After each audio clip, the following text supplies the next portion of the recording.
Welcome to Cannabis in Focus, where you get straight facts and expert opinion about medical cannabis.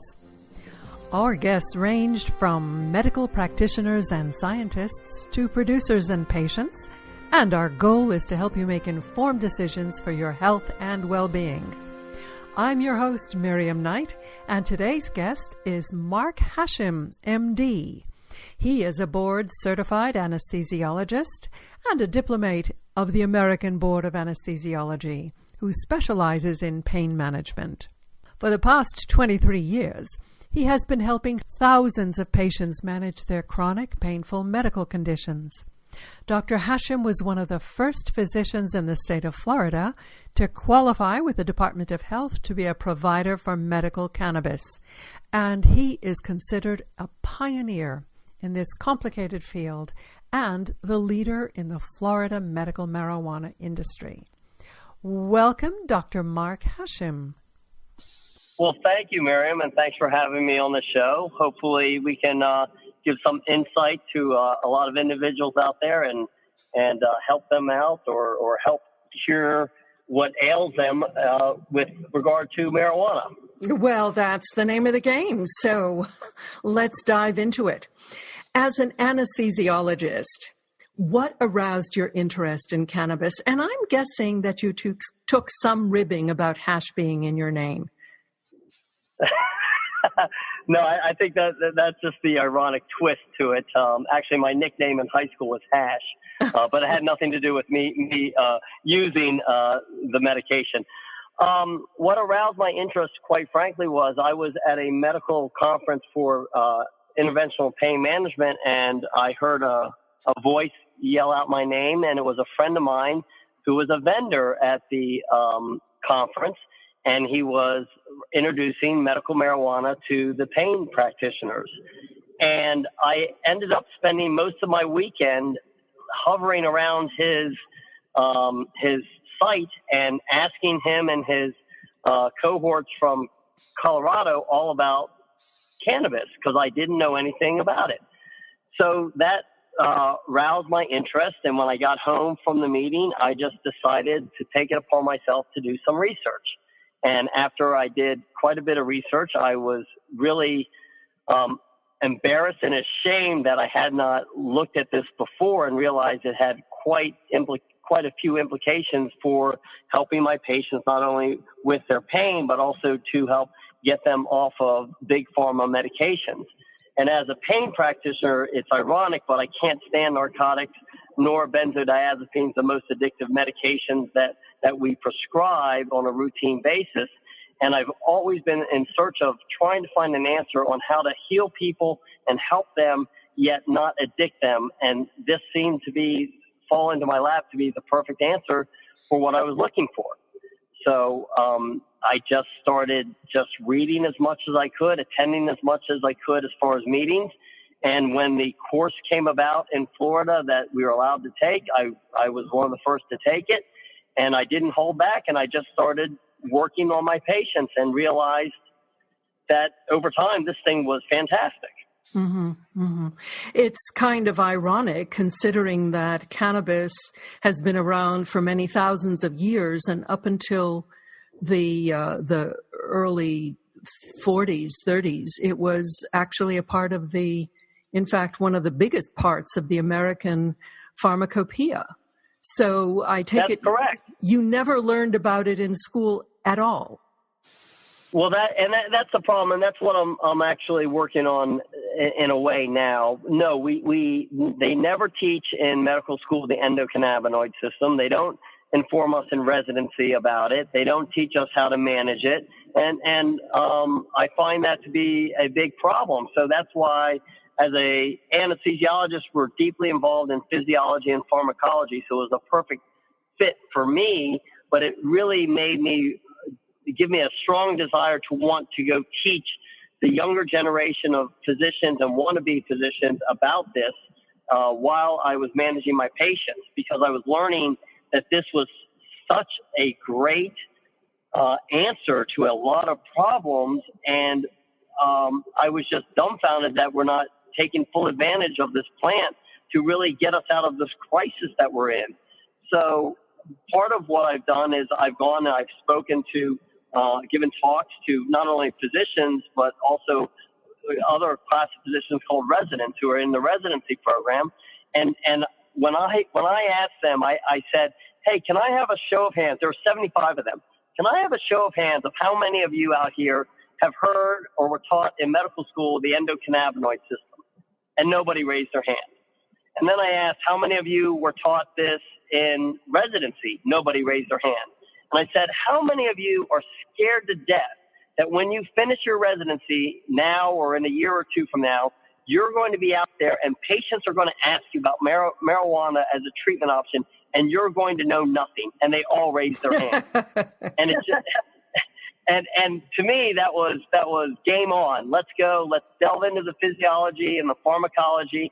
And watching them respond and how they absorbed it and learned from it just made me want to teach more and more. And really, even though I'm out there practicing it clinically, I will offer at any time to teach it at any level to educate our youth and the ones that are going to be responsible for handling patients in the future. And so I just think that it's a great opportunity to really take advantage of our situation with the lack of knowledge and use those people that are most passionate about it to educate and teach those that want to learn. Well, it's interesting that you mentioned looking for a safer alternative to opioids, given the horrific price that we're paying just here in the United States for opioid addiction, for pain management addiction. And it's awful. It's horrendous. It's, I don't know, I think in 2016 it was something like 35,000 deaths. I mean, overall it's been more deaths than all of our wars combined.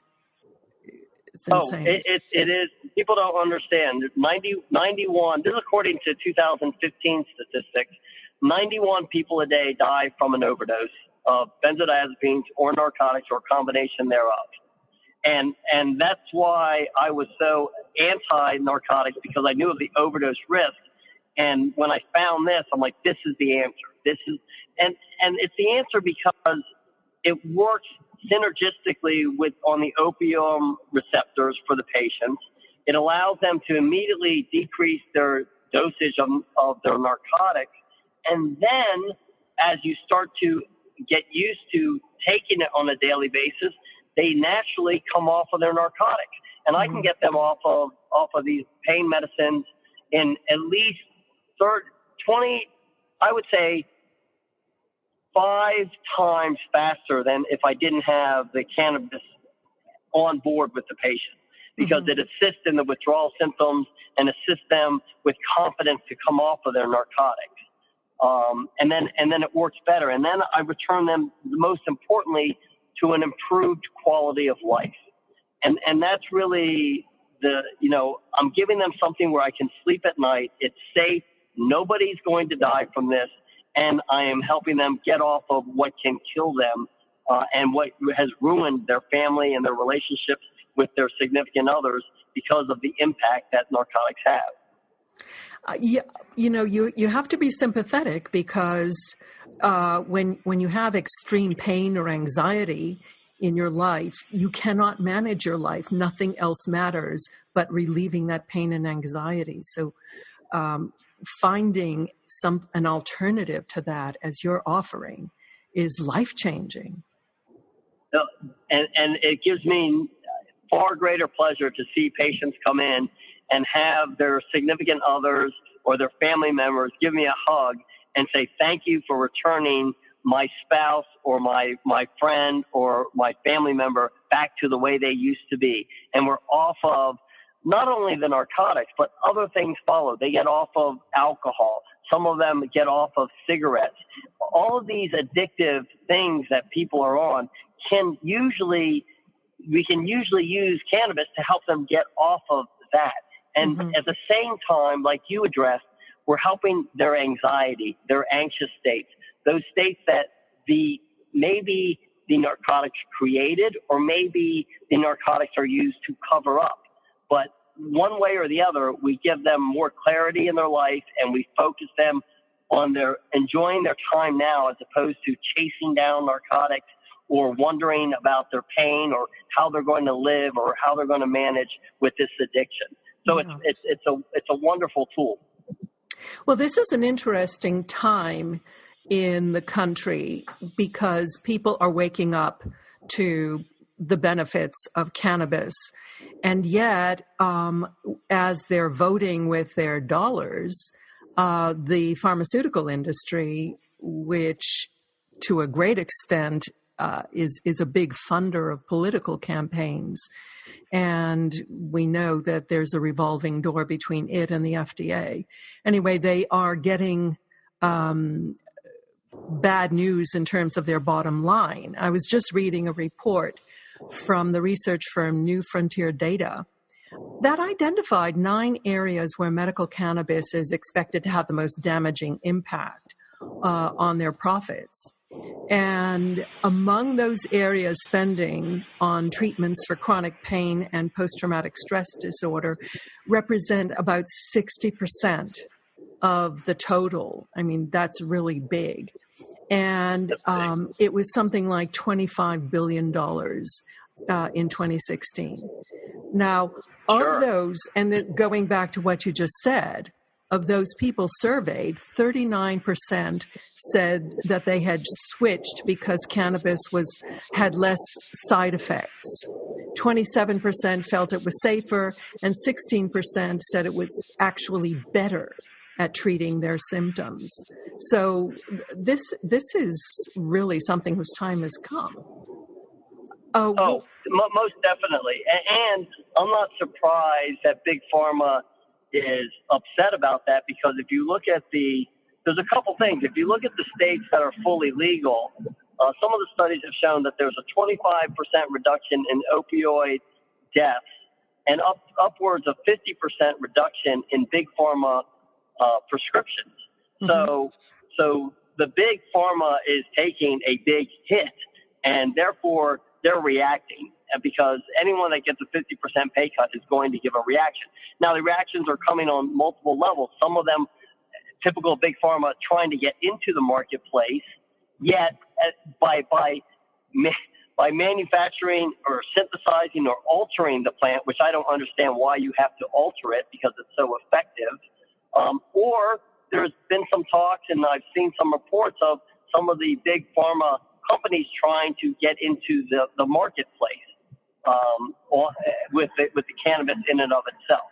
Mm-hmm. So it definitely is going to have its ramifications, and it's going to be interesting to see how much pressure the Big Pharma's put on the DEA to keep it scheduled the way it is, which is, Schedule 1, meaning no medicinal value, yet your same government has the patent that says it's an antioxidant and neuroprotective, which makes no sense. I know. Hypocrisy has no end in Washington. So getting back to more pleasant topics, as you researched cannabis, what conditions did you first start to work with it? I first started working on any of my patients with chronic pain, which was most of my patients. And after discussing with the patients their options, I really was able to get, I would say, upwards of 60% of the patients to convert over to using the cannabis. But the main ones I started with were chronic pain. But now most of my patients are a mix of not only chronic pain, but also a lot of PTSD, which really falls under just general anxiety. Because if someone has anxiety, they had to have been traumatized to create that anxiety. So now, as I'm reaching out there and learning more and more about human nature and how positive of responses I get in the psychological world, I've expanded and really used this a lot more on my patients with the anxieties and the PTSDs. So now I pretty much have patients in every one of the qualified conditions in the state of Florida. Now realize chronic pain in and of itself in the state of Florida is not a qualified condition. in the state of Florida, they say you can have it for chronic non-malignant pain, but they define chronic non-malignant pain at the legislative level as pain that exists from an otherwise qualified condition. So it makes no sense to even add that in. But what I typically do is I'll discuss with the patients their psychological problems and issues, and most patients have a PTSD, which will allow me to qualify them. Mm-hmm. Well, even if you just had pain, I mean, just experiencing the pain would also give you a lot of anxiety around it. So that certainly makes a lot of sense. That's an excellent point, Miriam, because if you have pain all the time, you're anxious to go walk the dog. You're anxious to go socialize. You're anxious to go do anything that a normal person would do because you're inhibited by your chronic pain. Sure. So it does, one feeds into the other. But now, what caught me most was watching the results come in. And as they came in, when I first started this, I was like, it just snowballed for me, because as I saw results, I'm like, okay, now I'm seeing things work. Now I want to apply this more to my patients. And I really took it with a vengeance to try and educate as many of my patients as possible about the beneficial effects of cannabis. Now, you were a pain specialist to begin with. What are the main causes of pain in the body, and do they need to be treated differently? Well, yeah, there's a tremendous amount of causes for pain. There's going to be your typical traumatic events or that lead to, let's say, a herniated disc in the neck or the low back, or you have a degenerative issues that happen over time from chronic illnesses or from chronic arthritic conditions or chronic medical conditions that lead to painful conditions. So there's just so many different ways that one develops a painful condition. And so when you get the history, you'll get an idea of what areas you want to affect. But the beauty of the cannabis is that when you have a patient in pain, it almost, I don't want to sound facetious, but it almost doesn't matter what the cause is of the pain, because I know that I'm going to be able to have a positive effect upon the pain. As opposed to when I'm doing interventions with my needles, I have to know where the location is, et cetera. But because cannabis is going to work on so many different levels, at many points within the spinal cord, the cortex, at the level of the problem, then I feel confident that I can use it for a wide variety of painful conditions, if that makes sense. Sure. What I was kind of thinking about when I asked the question was that sometimes you have inflammation, sometimes you have nerve pain or, centralized pain. And as you say, cannabis has components in it that work at all these different levels. That's right. And so, you'll have neuropathic derived pain, which is pain from nerve trauma, nerve injury, or a chemical reaction or a degenerative reaction within the body that leads to a nerve-related pain. Mm-hmm. Or you're going to have a inflammatory condition that's going to lead to the pain. And the beautiful thing about cannabis is it's an antioxidant, it's an anti-inflammatory, it lowers cortisol levels, all these things which contribute to pain, it's going to work on the side of working on the neural pathways that the cannabinoids are going to affect the release of the neurotransmitters, be it from the skin level to the neural synapses in the spinal cord, all the way up to the thalamus, all the way out to the cortex. So you're going to have the pain pathways, and then you're going to have the immune system and the inflammatory system as well that are going to get involved to try and assist when we stimulate the cannabinoid receptors. It's interesting when you talk about the endocannabinoid system and all of the things that affect it. We're really trying to bring the body back into homeostasis, back into balance. And that's absolutely correct. So it just sounds like this is the ideal medicine to do that.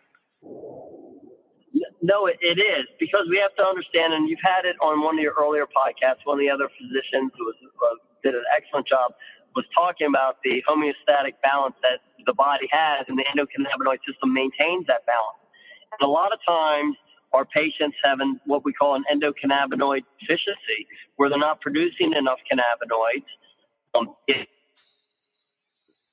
It comes from fat, or for whatever reason they have a deficiency, and the phytocannabinoids are going to balance that out, and then put them in a more homeostatic environment, and that's going to lead to nothing but positive things. Whereas if you're out of balance, you're going to continue to spiral down that slow path of internal destruction, if you will. Mm-hmm. Now, you have a kind of a general wellness approach to your patients. What complements cannabis in terms of restoring them to their life balance? Well, you know what? There's a lot of ways that I'll address the patient. And one of the beauties of having cannabis patients is they're typically an open-minded individual. And when they come in open-minded, then I'm going to refer them out to other avenues that I think will assist them. I will refer them to some of the holistic healers that I know. I'll refer them to a quality chiropractor that understands biomechanics if I need that. But also, I emphasize to them a way of healing themselves by really altering their diet and their nutrition, because that is really the root cause of a lot of conditions. So I'm really into nutrition and physical fitness, and I've applied it to myself. And so now I use cannabis almost as a bridge to allow me to then introduce them to other ways of looking at how they treat themselves and trying to alter what they do with themselves to make their issues kind of heal by themselves, if you will. Not by themselves, but by changing what you do on a daily basis.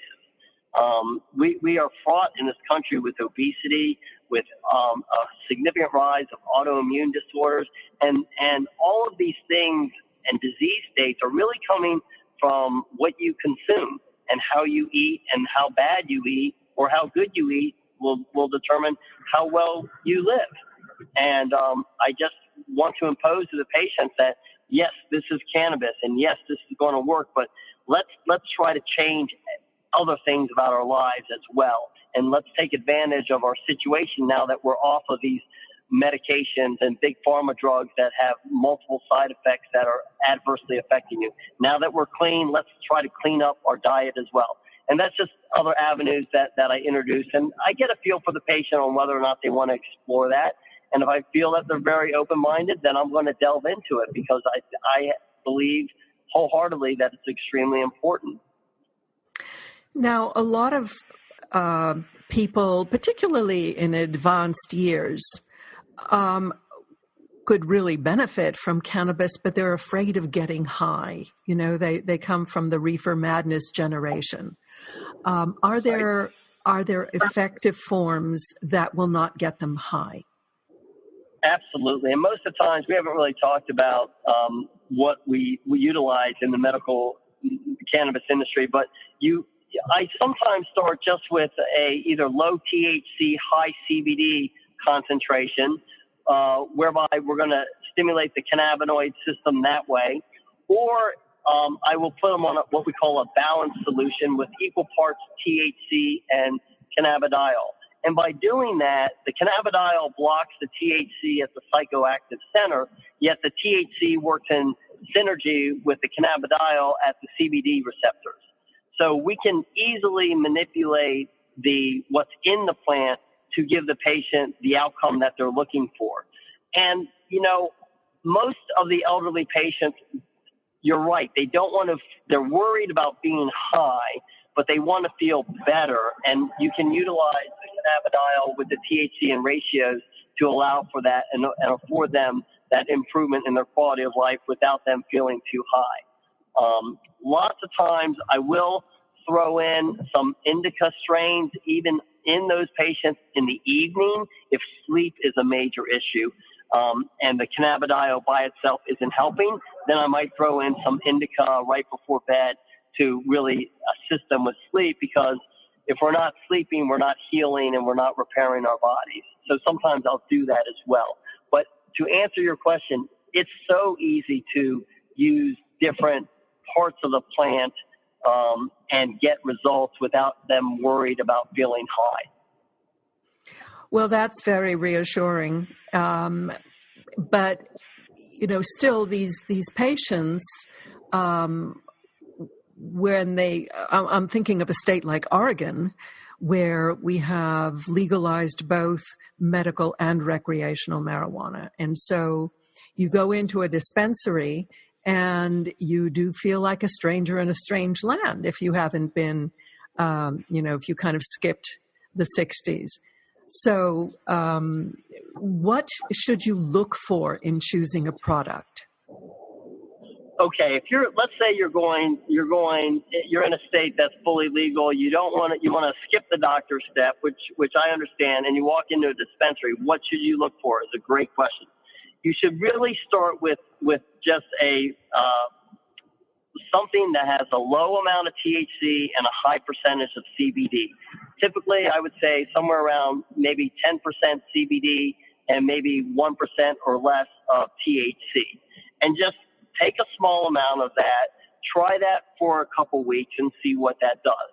If you're not getting much in the way of results there, perhaps you have a bit of a cannabinoid deficiency. And if that's the case, sometimes CBD alone won't help, and there are physiologic reasons for that. Then you might want to add in some THC, but you want a balanced amount, and ask your bud tender or whoever's in the store, do you have products that have equal parts CBD and THC, which they are now manufacturing, and you can initiate your therapy there.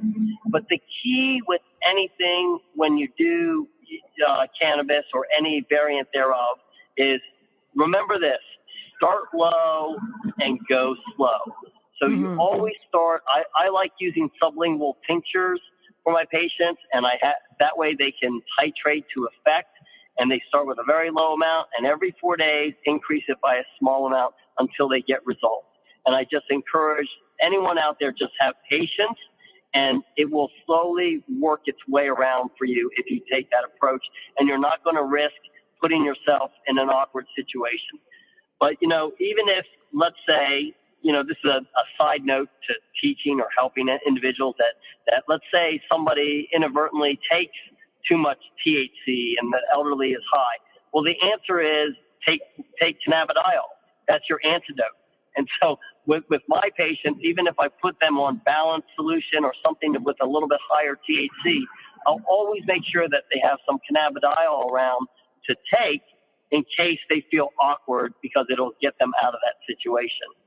That's interesting. So cannabidiol is what people know as CBD, right? Right. And so it's your antidote to being high. And, I always, even if I put an elderly patient on what we call the balanced solution, sometimes when their doses get a little bit high, they will start to feel a little bit, different or not themselves. And that's when I say just add in some CBD, cannabidiol. Mm-hmm. And that usually works out really well for the patient. How quickly does it work? I know there are different forms, and what forms do you recommend for what conditions? Okay, so typically, let's start with, if our audience here is let's say over the age of 70 and they're in pain. What typically will work best for them will be balanced amounts of THC and CBD. I start with a low amount, and I just have them use sublingual drops, maybe 10 drops, which is in some of the cases here what's manufactured in Florida, about 5 milligrams. And I do that about 3 times a day. And I ask the patient every 4 days to just increase it by about 50% until they get results that satisfy them. And most patients will settle around 5 to 15 milligrams 3 times a day. And that's typical. But there are going to be variations off that. I also encourage that if to use an inhaler, a vaporizer, so they can get the quick onset, and then the sublingual at the same time will gradually come about as the vapor effect is starting to wear off. So we get a spike from the vape, and then we get a ongoing effect from the sublingual. And most patients will figure themselves out of how to time it and when to take it. And what about topicals? Oh, yes. I use a lot of topicals, especially on our neuropathic pains or pains where they have burning or tingling or something like that. I'll also use it on any of our skin cancers. I've seen some extremely good results where the cancers really disappear over time, especially squamous cells. I've seen malignant melanoma get positive results. So I will use it topically there. And speaking of cancers, I do the same thing. I have a lot of patients with cancers, and I put them on our balanced amounts of equal parts CBD, THC. I try to titrate them up to about 60 to 90 milligrams a day. And I have seen PSA levels by treatment alone with cannabis go from 4 to 0.137. And they've reported that the urologist can no longer find their nodules on examination, and by MR, they can't even find the lesions that used to be there. And the oncologists are just beside themselves. And a lot of them that are so wrought in tradition fail to recognize that the cannabis was actually what worked, which is amazing to me. But it does have they're probably in denial. Well, yeah, and that comes from ignorance, and that goes back to what we initially talked about. The education has to be there. I get very upset with physicians that say, "Oh, that doesn't work. Show me the evidence." Well, you put cannabis in a situation where we can't provide you the evidence by traditional research studies, but I'll show you the evidence by what my patients report, and that's the most important thing. Is they're feeling better, they're healthier, they're happier, and they're not on medications that are giving them side effects. We're at an interesting time in this country where we have to, we want what is good for the greater good, and yet people want to make money, whether it's big business, big pharma. There is really a clash of interests between people getting better on a relatively less expensive natural medicine. And we're just going to have to find other ways of making money and satisfying corporate desires for profits in ways that,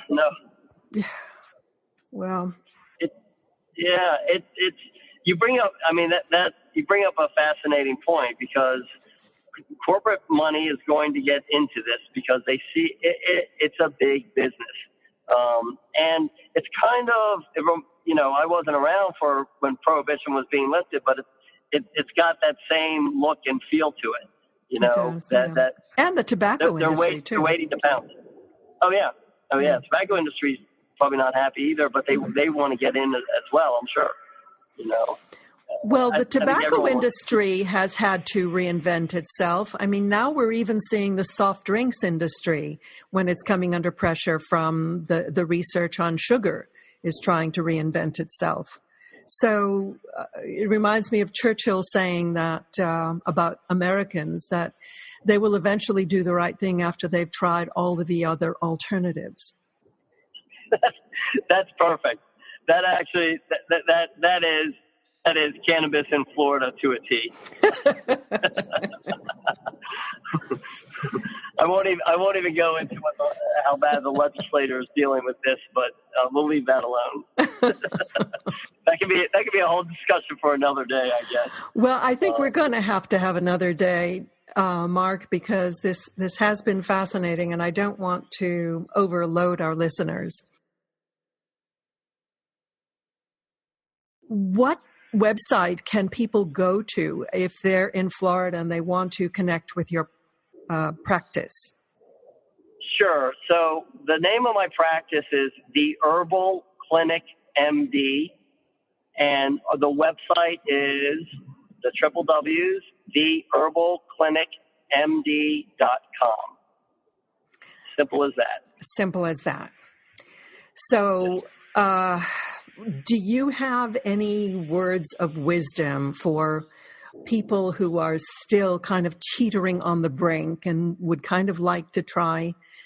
You know, we hear a lot about CBD, that's legal. And so can they still get relief from just CBD products, or do they really need the marijuana derivative with a bit of THC?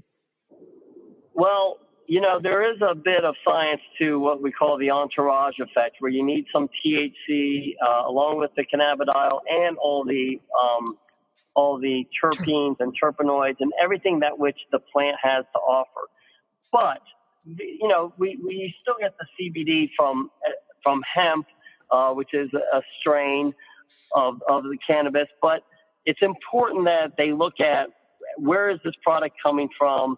How is it manufactured or grown? You know, is it screened for pesticides, heavy metals, fungicides, pesticides, all those nasty things? So, you know, I always just tell the patients, you can explore and experiment, and I encourage that, but just beware that you know, buyer beware of where you're getting your product from, and do your due diligence and do your research. But, you know, the parting words to any patient considering this is, look, let's face it. Nobody in the history of the world has died from cannabis. Yet 400,000 people every year die from cigarettes, 100,000 people in the U.S., 100,000 die from alcohol, 20,000 die from legal drugs, and nobody dies from cannabis. So it's not going to hurt you to at least explore and experiment, and most likely it's going to help you and then allow you to get off of other medications that are giving you side effects. If you look up the side effects of aspirin and Google it, you're going to get 12 pages of side effects. You know, 100 people every year, 100 people, it might not seem like a lot. It's a lot to me because more than one is a lot. 100 people every year die from Tylenol. Okay. So nobody has ever died from cannabis. So if you're out there and you're listening and you're curious, it's not going to kill you. Whereas I can't say that about some of the other things you might explore. And it might very well help. Yes, it might. Thank you very much, Dr. Mark Hashim, theherbalclinicmd.com. Thank you so much for being with us today. Thank you, Miriam. I look forward to other podcasts in the future. I'm Miriam Knight for Cannabis in Focus. Goodbye.